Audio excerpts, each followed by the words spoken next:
अस्सलाम वालेकुम नाजरीन तासु गोरे बासिन खबर जैन शाहिद जानजिब द खबर सर की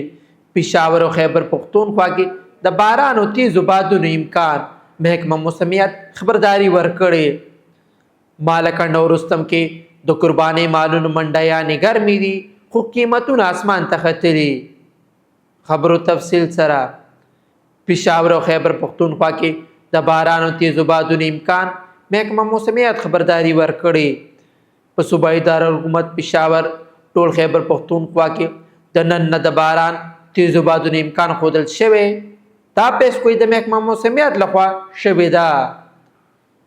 د تفصیلاتو مطابق د موسمیاتو ادارې د روانې هفتې لپاره خبرداری ورکړې د صوبې مختلفو علاقو کې به د ګرد چمک سره باران تیز بادونه وي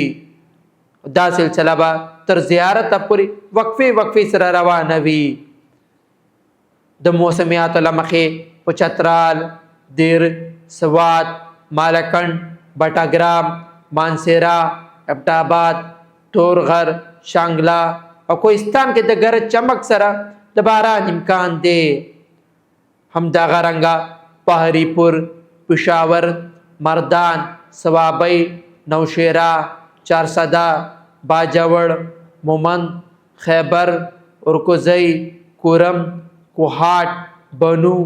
کرک او وزیرستان کې هم د وقفې سره د باران امکان ښودل شوی بل طرف ته د اختر په ورځو کې هم د صوبې په ځینو غرونو ضلعو کې لکه دیر سوات چترال کوهستان او مانسیري کې د باران امکان شته پی ډي ایم ټولو ضلعو ته هدایتونه کړي د باران له وجې د کمې ممکنه ناروا پیښې د مخنیوي لپاره ټول ضروري مشینري او وسایل تیار وساتئ مالکن او رستم کې د قرباني مالونو منډیانې ګرمې دي خو قیمتونه اسمان ته ختلي د خیبر پښتونخوا د نورو علاقو په شان په مالکن او رستم کې هم د قرباني د مالونو منډیانې لګېدلي خو د قیمتونو زیاتوالي له وجې خلک سخت اندېښمنه دي په مالکن ضلع خاصا د بټخیل تحصیل کې پر ځای د مال مویشي منډیانې جوړې شوي دي خلک وایي چې سږ کال د تیر کال په نسبت د قرباني مالونو نرخونه ډېر زیات دي بل طرف ته د مردان ضلع په رستم تحصیل کې د عیدالاضحی را رسېدو سره د بایپاس میدان میلا ګراونډ کې یو غټه منډۍ لګېدلې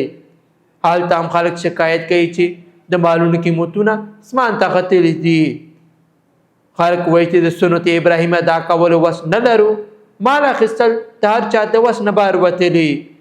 په منډیانو کې هم خلک حیران دي او بې پیاریان هم ناراضه ښکاري ځکه چې سودا نه کېږي او بازار ګرم نه دی داسې مزید اپډیټس لپاره باسم خبر لایک او سبسکرایب ضرور کوئ